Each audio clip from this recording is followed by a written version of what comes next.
Story நேரம் தமிழ் வியூவர்ஸ்க்கு hi. Road to ஸ்பிளண்டரோட நெக்ஸ்ட் எபிசோட்ல என்ன ஆக போகுது இன்னைக்கு வீடியோல பார்க்கலாம். திங்கியூ ஷாவ்லின் எல்லாம் கூட்டு போயிட்டு அந்த துணை மனைவி ஒரு லேடி இருந்தால அவதான் சுத்தி காட்டுறா. இங்க எல்லாமே கிரேடு படிதான் நடக்கும். இது மிலிட்டரி ஆளுங்க இருக்கிற இடம். இப்பதான் உன் புருஷன், அதாவது நீ கல்யாணம் பண்ணிக்க போற இந்த ஷாவ்லின் புதுசா பேசிக் லெவல்ல ஜாயின் பண்றாங்கறதால உன்னால பெரிய இடத்துல பெரிய வீட்ல எல்லாம் வாழ முடியாது. இங்க இருக்கு பாரு, இதுதான் உன் வீடு. இதுக்கப்புறம் ஒவ்வொரு லெவலா முன்னேற முன்னேற கொஞ்சம் கொஞ்சமா உங்களுக்கு வீடு இருக்கிற இடம் வேணா மாறலாம். ஆனா முன்னேறினா மட்டும்தான், இல்லன்னா கடைசி வரை இங்க இருக்க வேண்டியதான். காசு இருந்தாலும் இங்க எல்லாத்தையும் வாங்கிடலாம் முடியாது. உங்களுக்குன்னு சொல்லிட்டு ரேஷன் ப்ரொவைட் பண்ணுவாங்க, அதுவும் கிரேடுக்கு ஏத்த மாதிரிதான் அப்படின்னு சொல்லிட்டு அந்த லேடி அங்க இருந்து நக்கலா கிளம்பி போயிட்டு இருக்கா. ஷாவ்லிங் பாத்துட்டு இருக்கான். கண்டிப்பா இவர் முன்னேறிடுவாரு அப்படின்னு சொல்லிட்டு திங்கியோ அவனை பார்த்து யோசிச்சுட்டு இருக்க. சரி ஓகே அப்படின்னு இங்க திரும்பும் போது அந்த இடத்துல ஒரு மாதிரி புயல் காத்து மாதிரி அடிக்குது. ஒரு மண்ணா இருக்கதால பறக்க ஆரம்பிக்குது. ஷாவ்லிங் வேகமா மேல போட்டிருந்த அந்த ஷால் எடுத்து திங்கியோ மேல எந்த ஒரு தூசி காத்தும் படாம காப்பாத்திட்டு இருக்கான். திங்கியோ அவனையே பாத்துட்டு இருக்கா. ஷாவ்லிங், நீ கவலைப்படாத எதை பத்தியும், சீக்கிரமா 5வது லெவலுக்கு முன்னேறிடுவேன், உன்னை இந்த இடத்துல இருந்து பாதுகாப்பா கூட்டு போயிருவேன், ஓகேவான்னு கேட்க கண்டிப்பா உன்னால முடியும் அப்படின்னு சொல்லிட்டு திங்கியோவும் மோட்டிவேட் பண்ணிட்டு இருக்கா. இங்க பார்த்தா நம்ம திங்கியூ சானியா அப்படின்னு சொல்லிட்டு எல்லாரும் வந்திருக்காங்க. சானியாவோட ஹஸ்பண்ட் இருக்கான்ல, அவனும் இப்ப சானியா கூட சேர்ந்து இவங்களுக்கு ஹெல்ப் பண்றதுக்காக இந்த ஊருக்கே வந்துட்டான். ஷாவ்லிங் பாக்குறான், இதுக்கும் மேல நீ மட்டும் தான் அந்த வீட்டுல இருக்க போற நம்ம ஆளுங்களோட. நான் கிளம்பி போர்க்காலத்துக்கு போய் பிராக்டிஸ் எல்லாம் பண்ண போயிருவேன், புரியுதா? அது வரைய பார்த்து பத்திரமா இருன்னு சொல்ல திங்கியூ திங்ஸ் எல்லாம் எடுத்து வைக்க ஆரம்பிக்கிறா. அதெல்லாம் எடுத்து வைக்கிறதுக்கு இங்க நாங்க இருக்கோம், நீ ஒழுங்கா ரெஸ்ட் எடுக்கிற வேலையை மட்டும் பாரு அப்படின்னு சொல்லிட்டு ஷாவ்லிங் கிளம்புறான். ஷாவ்லிங் அவனோட ஆளுங்க அத்தனை பேருமா சேர்ந்து இந்த கேம்புக்கு வந்துடுறாங்க. இங்க கரெக்டா ஒரு ஆள் இருக்கான். அந்த துணை மனைவி இருந்தால, அதான் அந்த தளபதிக்கு, அந்த தளபதியோட துணை மனைவிக்கு ஒரு தம்பி ஒருத்தர் இருக்கான் போல. அவன் தான் இங்க ரொம்ப அதிகாரம் பண்ணிட்டு அட்டூழியம் பண்ணிட்டு இருப்பானா. அந்த இடத்துல மேல ஒரு ரெட் கலர் துணி இருக்கு. அத அம்பு வில்லு வச்சு யாரு குறிப்பாத்து அடிக்கிறாங்களோ அவங்களுக்கு ஏதோ பரிசு இருக்கும் போல. ஆனா இவன் எல்லா தடவையும் மிஸ் பண்ணிடுறான் அப்படிங்கறதால வேற யாராவது அடிக்கிறதுக்கே பயப்படுறாங்க. இவனை மீறி அடிச்சா பிரச்சனை வருமேன்னு சொல்லிட்டு இன்னைக்கு பாத்துட்டு இருக்காங்க. அன்னைக்கும் அந்த பையன் மிஸ் பண்ணிடுறான். இந்த நடக்கிறதெல்லாம் ஷாவ்லிங்க கிட்ட ஆளுங்க சொல்லிட்டு இருக்காங்க. அப்படியா விஷயம் அப்படின்னு சொல்லிட்டு இவனுக்கு எதிரா இவ்வளவு திமிருன்னு கேட்க அந்த துணை மனைவியோட தம்பியான். சோ தளபதிக்கு வேண்டிய ஆளுன்னு அத்தனை பேரும் பாவம் பாக்குறாங்க, அத்தனை பேரும் பயப்படுறாங்க அப்படின்னு சொல்லிக்கிட்டு இருக்காங்க. கரெக்டா நம்ம தளபதி வராரு. ஷாவ்லிங் இங்க பக்கத்துல வாடா அப்படின்னு கூப்பிட்டு இந்த வில்லம்பு உனக்காக தான் அப்படின்னு கொடுக்க ஷாவ்லிங் நேரா திரும்பி அந்த மச்சான தான் பாக்குறான். அவன் ஒரு மாதிரி பார்த்து முறைக்க ஆரம்பிக்க ஷாவ்லிங்க்கு வர வழியே இல்லாம அத கையில வாங்கிக்கிறான். இங்க பாரு, நல்லா பிராக்டிஸ் பண்ணும், உன் மேல நிறைய நம்பிக்கை இருக்கு, எனக்கு மட்டும் இல்ல மேலிடத்துக்கும். ஞாபகம் இருக்குல்லன்னு சொல்ல ஞாபகம் இருக்கு தளபதி அப்படின்னு அந்த அம்பையும் வில்லையும் பாத்துட்டு இருக்க. போயும் போயும் என் அக்காவை இவனுக்கு நான் துணை மனைவியா கல்யாணம் பண்ணி வேற கொடுத்திருக்கேன், அப்பயும் எனக்கு இந்த பெனிஃபிட்ஸ் எல்லாம் கிடைக்கலன்ட்டு அவன் நேரா ஷாவ்லிங்க பார்த்து அம்ப குறி வச்சிட்டு இருக்கான். ஷாவ்லிங் நோட் பண்றான். அதுக்கும் மேல வந்துட்டு பிரச்சனை பண்ணிக்க வேணான்னு சொல்லிட்டு அங்க இருந்து கிளம்பி இவங்க எல்லாம் போயிடுறாங்க. பார்த்தா இந்த ஊரை எதுக்காக ஷாவ்லிங் செலக்ட் பண்ணிருக்கான்னா, அந்த ஷூவோட அக்கா இருக்கால, அவ இந்த ஊர்ல தான் இருக்காளாம். அவளை அடுத்து திங்கியோ பழி வாங்கணும்ல, அதுக்காக தான் அவன் இந்த ஊருக்கே வந்திருக்கான். பார்த்தா அவங்க ஒரு இடத்துல வேலை பார்த்துட்டு இருக்கா. அங்க இருந்து வெளியே வரா. அந்த இடத்துலதான் நம்ம இந்த தளபதியோட ஒய்ஃப் இருக்காங்கல்ல, மெயின் ஒய்ஃப், அவங்க யாரையோ பிக்கப் பண்ணிக்கிறதுக்காக வந்து நிக்கிறாங்க. ஷூவோட அக்கா பக்கத்துல வந்துட்டு, நான் கேள்விப்பட்டேன் புதுசா ஒரு பொண்ணு வந்திருக்காளாமே, நல்லா பேசுறாளா அப்படின்னு கேட்க அந்த பொண்ணு பெரிய இடத்து பொண்ணு, எனக்கு அவ்வளவா செட் ஆகலமா அப்படின்னு அவங்க சொல்லிடுறாங்க. ஓ அப்படியா, அவளுக்கு இன்னமும் பெரிய மனசுல நம்ம எல்லாம் பட்டி காட்டா மாதிரியும் அவளுக்கு மட்டும்தான் பெரிய இடத்துல இருந்து வந்திருக்க மாதிரியும் நம்ம நினைப்பு போல. நம்ம என்னதான் இருந்தாலும் அவகிட்ட தள்ளிதான் இருந்துக்கணும், மத்ததெல்லாம் கூட பாருங்க அப்படின்னு இவங்க அது வரைய எதையுமே கண்டுக்கவே இல்லையா தளபதியோட ஒய்ஃப். முக்கியமான பாயிண்ட் எடுத்து சண்டை போடணும்னு சொல்லிட்டு இந்த ஜூவோட அக்கா முடிவு பண்ணிடுறா.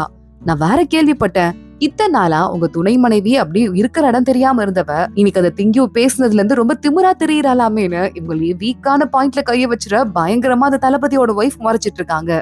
இங்க பார்த்தா இன்னொரு பக்கம் இந்த சானியாவோட ஹஸ்பண்ட் இருக்கான்ல, அவன் சானியா கிட்டையும் திங்கியூ கிட்டையும் சொல்லிட்டு இருக்கான், நமக்குன்னு இடம் கொடுத்தாருல பிரின்ஸ், அந்த இடத்த பார்த்தா இங்க இருக்கிற ஆளுங்க எல்லாம் பாதி பாதியா பிரிச்சு எடுத்து விவசாயம் பண்ணிட்டு இருக்காங்க. அந்த இடத்துல இருந்து இந்த மாதிரி எக்கச்சக்கமா ஓலைச்சுவடி மாதிரி இருக்குல்ல, இதெல்லாம் எடுத்தாங்களாம். இத வேணா நீங்க வச்சுக்கோங்கன்னு சொல்லிட்டு நம்ம கிட்ட கொடுத்துட்டு அந்த நிலத்தை கொடுக்க முடியாதுங்கிறாங்க.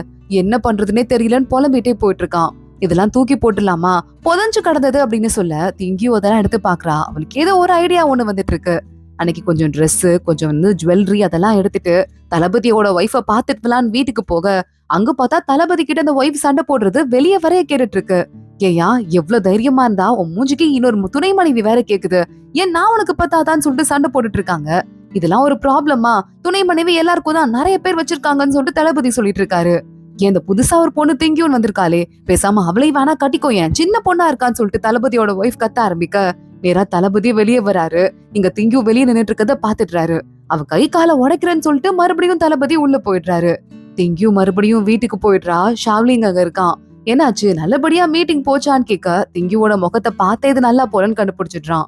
பெருசா ஒன்னும் ஒரி பண்ணிக்காத, இங்க வந்து உட்காருன்னு சொல்லிட்டு காஃபி எல்லாம் எடுத்து கொடுத்துட்டு இருக்கான். நான் தான் தப்பு பண்ணிட்டேன். வந்த நாளே அந்த துணை மனைவியை காப்பாத்துறேன்னு சொல்லிட்டு அவங்களுக்கு சப்போர்ட் பண்ணிட்டு அவங்க கிட்ட கெட்ட பேர் வாங்கிட்டேன். அது மட்டும் இல்லாம நான் பெரிய வீட்ல இருந்து வந்திருக்கேனா, இந்த இடத்துக்கு வந்ததுக்கு அப்புறமா அந்த நிலம் இருக்கே அது நமக்கு கிடைச்சதுன்னா ஹெல்ப்ஃபுல்லா இருக்கும்னு சொல்லிட்டு பார்த்தேன். ஆனா அது நடக்க மாட்டேங்குதுன்னு ஷாப்லிங்க கிட்ட புலம்பிட்டு இருக்கா. போனா போதுன்னு பேசாம விட்டுறேன், இன்னும் வம்புதான் பண்ணிக்கணும் அப்படின்னு அவங்க சொல்ல, இல்ல அதெல்லாம் கிடையாது, நான் எப்படியாவது அந்த நிலத்தை மீட்டே தீருவேன் அப்படின்னு திங்கியூ சொல்றா. அவ்வளவு அவசியமா உனக்கு வேணும்னா மீட்டுக்கலாம் அப்படின்னு ஷாவ்லிங் சொல்றான். ஊருக்குள்ள பார்த்தா அந்த இடத்துல எக்கச்சக்கமா வந்துட்டு ஏற்கனவே சவப்பெட்டி எல்லாம் இருந்து எடுத்ததாகவும் இப்ப மறுபடியும் அதை கலரையா யூஸ் பண்ண போறதாகவும் தகவல் வருது. அந்த ஊர்ல இருக்க மத்த லேடிஸ் எல்லாம் தளபதியோட ஒய்ஃப்ல இருந்து மத்த எல்லாருமே அவங்க நிலத்தை இதை மட்டும் நாங்க எடுத்துக்கிறோங்க, இந்த நிலத்தை யூஸ் பண்றோம்ல அதுக்கும் எங்களுக்கும் சம்மந்தம் இல்லைன்னு சொல்லிட்டு கல்லறையாக போகிற இடம் தனக்கு எதுக்குன்னு சொல்லிட்டு எழுதி கொடுத்துட்றாங்க. அத்தனை பேரும் எழுதி கொடுத்துட்டு திடீர்னு ஏங்க அதை கல்லறை ஆக்குறீங்க அப்படின்னு கேட்க, கல்லறை ஆக்குறாங்களா, அந்த மாதிரி ஒரு விளைநிலம் கிடைக்குமா, அதை போய் யாராவது கல்லறை ஆக்குவாங்களான்னு சொல்லிட்டு அந்த ஓனர் சொல்லிட்டு இருக்காரு. அவ்வளவுதான் தளபதியோட ஒய்ஃப் இன்னும் பயங்கரமா கோபம் ஆயிடுறாங்க. ஒரு மாசம் ஆயிடுது. அப்ப போன ஷாப்லிங் ஒரு மாசத்துக்கு அப்புறம் இப்பதான் மறுபடியும் வீட்டுக்கு வரான் போல போர்க்காலத்துல இருந்து. அவனை வரவேற்கிறதுக்கு திங்கியூ ரெடியா வாசல்ல வந்து நின்னுட்டு இருக்கா. ஷாவ்லிங் வந்து இறங்குறான். ட்ரெஸ் எடுத்துட்டு போறதுக்காக வந்திருக்கேன் இந்தான்னு சொல்லிட்டு அவளுக்கு ஏதோ ஃப்ரூட்ஸ் எல்லாம் பறிச்சுட்டு வந்திருக்கான். வர வழியில அதை கொடுக்குறான். திங்கியூ சிரிச்சுட்டே அதை வாங்கிக்கிறா. உள்ள வான்னு சொல்லிட்டு கூட்டு போயிட்டு இருக்கா. கரெக்டா பார்த்தா அந்த தளபதியோட ஒய்ஃபோட வேலைக்கார பொண்ணு ஒருத்தி அங்க நிக்கிறா. அவ குதிரை கால் கிட்ட போயிட்டு ஆணி எல்லாம் போட்டு வச்சிடுறா. ஷாவ்லிங் குளிச்சுட்டு ரெஃப்ரெஷ் ஆயிட்டு மறுபடியும் வீட்டுல இருந்து கிளம்பி போலான்னு பாக்குறதுக்குள்ள குதிரை கால் அடிபட்டு இருக்க ஆணியில சிக்கி, இப்ப நான் என்ன பண்றது, இந்த வீட்டுல தங்கவும் முடியாது, திங்கியோக்கும் எனக்கும் இன்னும் கல்யாணம் ஆகல, ஏன்னா தங்குனா அவ பேருக்கு டேமேஜ் தான் வர ஆரம்பிக்கும், நான் என்ன பண்றேன் நடந்தே போயிடுறேன்னு சொல்லிட்டு ஷாவ்லிங் கிளம்புறான். திங்கியூ பாக்குறா. போற வழியில என்ன ஆபத்து இருக்கோ என்னவோ, இப்ப நடந்து போனீங்கன்னா அது அப்புறம் நல்லதெல்லாம் கிடையாது, குதிரையை கொண்டு போய் உள்ள நிறுத்திட்டீங்க அப்படின்னா குதிரை வெளியே இருக்கிறது யாருக்கும் தெரியாது, நீ நைட்டு ஸ்டே பண்ணதும் யாருக்கும் தெரியாதுன்னு சொல்லிட்டு ஐடியா கொடுக்குறா. சரி வர வழியே இல்லையேன்னு சொல்லிட்டு ஷாவ்லிங்கும் உள்ள போறான். அவனோட ரூம்ல இருந்துட்டு ரூம் கதவை க்ளோஸ் பண்றான். பக்கத்துல ஒரே ஒரு வால் தான் இருக்கு. பக்கத்துல இருக்கிறது நம்ம திங்கியோட ரூமா. ஜன்னல் வழியா 2 பேரும் ஒருத்தங்க பாத்துக்கிறாங்க. ஷாவ்லிங் பாத்துட்டே இருக்கான். போய் ரெஸ்ட் எடு, நல்லா தூங்குன்னு சொல்லிட்டு இருக்கான். திங்கியும் வைக்கப்பட்டு ஓகே ஓகே அப்படின்னு சொல்லிட்டு இருக்கா. அடுத்த நாள் ஷாவ்லிங் கிளம்பி மறுபடியும் ஒரு குதிரையெல்லாம் கண்டுபிடிச்சு கேம்புக்கு போறதுக்குள்ள அதுக்குள்ள அங்க ரோல் கால் எடுக்க ஆரம்பிச்சிடுறாங்க. இங்க பாரு, நீ வீட்டுக்கு போயிட்டு வந்தேன்னு சொல்லு, அவர் விட்டுருவாரு அப்படின்னு சொல்லிட்டு ஷாவ்லிங்க கிட்ட அவங்க ஆளுங்க எல்லாம் சொல்ல, இல்ல நானும் திங்கியும் ஒன்னா தங்கி இருந்தேன்னு தெரிஞ்சா கண்டிப்பா அவ பேர் கெட்ட பேர் ஆயிடும், அது சொல்லக்கூடாது அப்படின்னு சொல்லிட்டு குடிச்சிட்டு மலாந்துட்டேன் சார், என்ன மன்னிச்சிருங்கன்னு சொல்லிட்டு மன்னிப்பு கேட்டுட்டு இருக்கான். பெரிய தளபதி பாக்குறாரு. எவ்வளவு திமிர் இருந்தா வெக்கமே இல்லாம இதை வந்து சொல்லிட்டு இருப்ப, குடிச்சிட்டு பதவிய மறந்தவனுக்கு 80 சவுக்கடி, இவனுக்கு கொடுங்க சவுக்கடி அப்படின்னு சொல்ல, 80 சவுக்கடியும் ஷாவ்லிங்கே வாங்கினா தாங்குவானான்னு தெரியல. சோ அவனோட ஆளுங்க 3-4 பேர் முன்னாடி வந்துடுறாங்க. சார் நான் 20 வாங்கிக்கிறேன், நான் 20 வாங்கிக்கிறேன்னு சொல்லிட்டு 3 பேர் 60 சவுக்கடியை பிரிச்சு எடுத்துக்கிறாங்க. சரி ஓகே பிரிச்சு கொடுங்கன்னு சொல்லிட்டு பெரிய தளபதி அங்க இருந்து போயிடுறாரு. ஷாவ்லிங் 20 சவுக்கடியை வாங்கிட்டு கொஞ்சம் முக்கி நடந்து அங்க வந்துட்டு இருக்கான். சென்னங்க வந்துடுறான். ஆனா என்னென்ன ஆச்சுன்னு கேட்க, அதெல்லாம் ஒண்ணுடா, நம்ம உப்பு திருடும் போது வாங்காத அடியான்னு சொல்லிட்டு ஷாவ்லிங் நேரா உள்ள போயிட்டு இருக்கான். பார்த்தா திங்கியும் பயந்துட்டு இருந்திருப்பா போல. வேகமா ஓடி வந்து என்ன ஆச்சுன்னு சொல்லிட்டு கேட்டுட்டு இருக்கா. இதுல வலிக்கலான்னு சொல்லிட்டு தான் அவன் சமாளிக்க ஆரம்பிக்கிறான். இங்க பாருங்க, உங்களுக்காக எல்லா மருந்தையும் ப்ரிப்பேர் பண்ணி வச்சிருக்காங்க மேடம்னு சொல்லிட்டு சானியா சொல்லிட்டு இருக்கா. இப்பதான் ஷாவ்லிங்குக்கு ஆஹா சிம்பத்தி கிரியேட் பண்ணா நல்லா ஒர்க் அவுட் ஆகும் போலேன்னு சொல்லிட்டு வலி தாங்க முடியலன்னு சொல்லிட்டு அலறிட்டு இருக்க. உன்னை திங்கியும் பாக்குறா. மத்த எல்லாருக்கும் மருந்து கொண்டு போய் கொடுன்னு சொல்லிட்டு சானியாவை அனுப்பி வைக்கிறா. ஷாவ்லிங்க படுக்க வச்சு முதுகுல இருக்கிற காயத்துக்குலாம் மருந்து போட, ஒரு தடவை மருந்து போடும் போதும் ஷாவ்லிங் ஐயோ அம்மான்னு சொல்லிட்டு மாறி மாறி கத்த ஆரம்பிக்கிறான். நல்லா சிரிச்சுட்டே கத்திட்டு இருக்கான். ஆனா திங்கியுக்கு பயமா இருக்கு. வெளியே இருந்து மத்தவங்க எல்லாம் எட்டி பார்த்துட்டு என்னமா கத்திட்டு இருக்கான் பாரு. இவன் ஒவ்வொரு தடவை வந்துட்டு உப்பு திருடும் போதும் மாட்டிட்டு என்னமா அடி வாங்கியிருக்கான். அதுக்கெல்லாம் முன்னாடி இது கால் தூசிக்கு சமமாகுமான்னு சொல்லிட்டு சிரிச்சிட்டு இருக்காங்க. சானியா வந்து எல்லாரையும் விரட்டி விட்டுட்டு இருக்கா. கொஞ்ச நேரத்துல திங்கியோட கர்ச்சிப் பக்கத்துல இருக்கும் போல. ஷாவ்லிங் அதை திருட்டுத்தனமா எடுத்து தன்னோட கைக்குள்ள வச்சுக்கிறான். அது என்னோடது, வேற குடுக்குறேன்னு சொல்லிட்டு அதை வாங்கறதுக்கு வரா. இல்ல அழுக்காயிருச்சு, இதை நானே வச்சுக்கிறேன், ஐயோ அம்மா வலிக்குதேன்னு சொல்லிட்டு மறுபடியும் கத்த ஆரம்பிக்கிறான். முதுகெலும்பு எதுவும் உடஞ்சிருக்குமோன்னு சொல்லிட்டு அதை அவன் விளையாட்டாதான் சொல்றான். ஆனா நம்ம திங்கியோட கண்ணீர் அவன் மேல படுறத பாத்துட்டு ஷாவ்லிங் ஷாக் ஆயிட்டு திரும்புறான். இல்ல என்னாலதான் அப்படி நடந்துருச்சு, நான் மட்டும் இன்னைக்கு அந்த துணை மனைவிக்கு ஹெல்ப் பண்றேன்னு பண்ணாம இருந்தா எனக்கும் தளபதியோட ஒய்ஃப்க்கும் சண்டையே வந்திருக்காது. அதுக்கப்புறமா நான் அவங்க கிட்ட நிலத்தை அடிச்சு புடுங்காம இருந்திருந்தா உங்க மேல அவங்க கோவப்பட்டு குதிரை கால ஆணி எல்லாம் போட்டிருக்க மாட்டாங்க.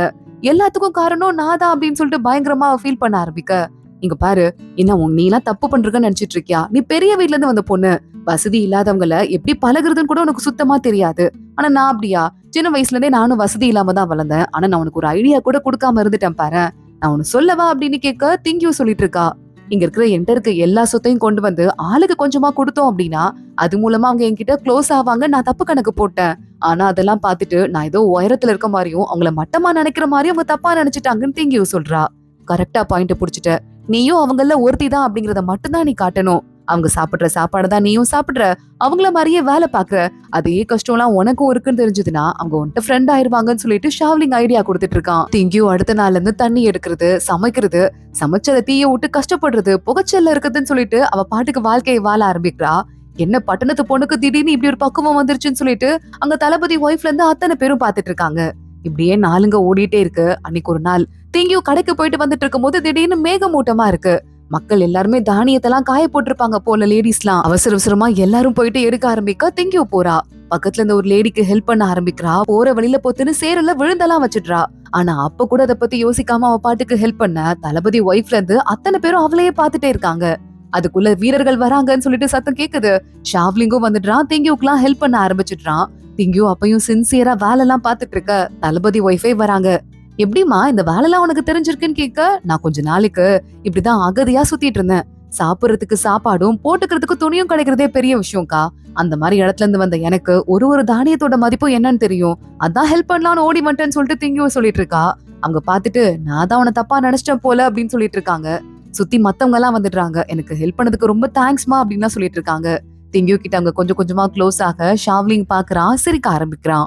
இங்க மிலிட்டரி அட்வைசர்னு சொல்லிட்டு ஒருத்தர் இருந்தான்ல, அவன் அப்படியே முழுக்க முழுக்க அந்த ஜூவோட அக்கா இருக்கால அவகிட்ட மயங்கி போயிட்டு உட்காந்துட்டு இருக்கான். இதனால நீ தனிமையில இருந்தாலேயோ என்னமோ உங்ககிட்ட வந்துட்டு எவ்வளவு தெரியுமா பவர் கூடி இருக்கு, நீ எப்படியே ஆளையே மயக்குற அப்படின்னு சொல்லிட்டு அந்த அட்வைசர் ஜூவோட அக்கா கிட்ட பயங்கரமா வலிய ஆரம்பிக்கிறான். அவ பாத்துட்டு, அம்மா புது ஆளுங்கெல்லாம் வந்திருக்காங்கன்னு கேள்விப்பட்டேன், அதனால உயிருக்கு ஏதோ ஆபத்து இல்லையேன்னு சொல்லிட்டு ஜூவோட அக்கா கேக்குறா. உனக்கு என்ன ஆக போகுது, நான் இருக்க வரையான்னு சொல்லிட்டு அவன் சொல்ல, இல்ல என்னால யாராவது உயிருக்கு ஆபத்து வந்தா அப்ப என்ன ஆகும்னு சொல்லிட்டு ஜூவோட அக்கா கேட்டுட்டு இருக்கா. இங்க ஷாவ்லிங் வீட்டுக்கு வந்துடுறான். அவனுக்கும் அந்த சேர்ல எல்லாம் வேலை பார்த்து உடம்பெல்லாம் அழுக்கா இருக்கு. அப்பதான் திங்கியும் முகம் கழுவிட்டு தண்ணி வச்சிட்டு இருப்பா போல. அதே வாட்டர்ல அவனோட கர்ச்சிஃபையை வச்சு ஷாவ்லிங் முகத்தெல்லாம் வாஷ் பண்ணிட்டு இருக்கான். அத பாத்துட்டே திங்கியுக்கு நாங்க என்ன அவ்வளவு க்ளோஸ் ஆயிட்டோம்னு சொல்லிட்டு ஒரு மாதிரி ஷாக்கிங்கா இருக்கு. ஷாவ்லிங் கிட்ட திங்கியும் இந்த ஜன்னலுக்கு இந்த பக்கம் வந்து பேச ஆரம்பிக்கிறா. நான் உனக்கு கேக்குறேன்னு தப்பா எடுத்துக்காத, பேசாம இந்த ஊர்லயே நம்ம 2 பேரும் கல்யாணம் பண்ணிக்கலாமான்னு கேட்க பயங்கரமா ஷாவ்லிங் ஷாக் ஆயிடுறான். ஆமா, கல்யாணம் பண்ணிக்கிட்டோம்னா இந்த வீட்டுக்கு வரதுக்கு நீ கொஞ்சம் கூட யோசிக்கவே தேவையில்லை, நைட்டும் ஸ்டே பண்ணலாம், எவ்வளவு கன்வீனியன்ட்டா இருக்கும். அது மட்டும் இல்லாம எனக்கும் சமைக்கிறதுக்குலாம் தெரியும். ஒவ்வொரு தடவை நீ வரும்போதும் வீட்டுல ஹாட்டான ஒரு மீல் ப்ரிப்பேர்டா இருக்கும். சீசனுக்கு ஏத்த மாதிரி எப்படி ட்ரெஸ் எல்லாம் பண்றது அப்படிங்கறத நானும் கத்துட்டு இருக்கேன். அது எவ்வளவு நல்லா இருக்கும், ரொம்ப கன்வீனியன்ட்டா இருக்கும்னு சொல்லிட்டு யோசிக்க ஷாவ்லிங் பாக்குறான். ஜஸ்ட் அப்போ உனக்கு ஒரு கன்வீனியன்ஸ் தான் முக்கியம் இல்ல அப்படின்னு சொல்லிட்டு கேட்டுட்டு இருக்கான். திங்கியூ பாக்குறா. டக்குன்னு கையில இந்த பாத்திரத்தை கீழே போட்டிருப்பா போல. ஷாவ்லிங் வேக வேகமா ஓடி போறான். சுட்டுக்கிட்டியா அப்படின்னு. இது பச்சை தண்ணிடா அப்படின்னு சொல்லிட்டு திங்கியூ சொல்லிட்டு இருக்கா. நான் கிளம்புறேன்னு ஷாவ்லிங் கிளம்ப, இப்ப நீ ஏன் கடுப்பா எஞ்சி போயிட்டு இருக்க, கல்யாணம் பண்ணிக்கலான்னு தானே கேட்டேன் அப்படின்னு சொல்லிட்டு திங்கியூ சொல்லிட்டு இருக்கா. நீ வந்துட்டு ரொம்ப ஒரு வெளிப்படையா இருக்க, நான் அந்த மாதிரி கிடையாது போல, நான் தான் தேவையில்லாம யோசிச்சு குழப்பிக்கிறேன், நீ ஹாப்பியா தான் இருக்க அப்படின்னு சொல்லிட்டு ஷாவ்லிங் சொல்ல, திங்கியூ உடனே பாத்துட்டு சரி ஓகே எனக்கு தெரியாட்டி என்ன, நீ சொல்லி கூட நான் புரிஞ்சுக்கிறேன் அப்படின்னு சொல்லிட்டு கேட்டுட்டு இருக்கா. நீ எல்லாத்தையும் கத்துக்கணும்னு எந்த அவசியமும் கிடையாதுன்னு சொல்லிட்டு ஷாவ்லிங் அங்க இருந்து வெளியே போறான்.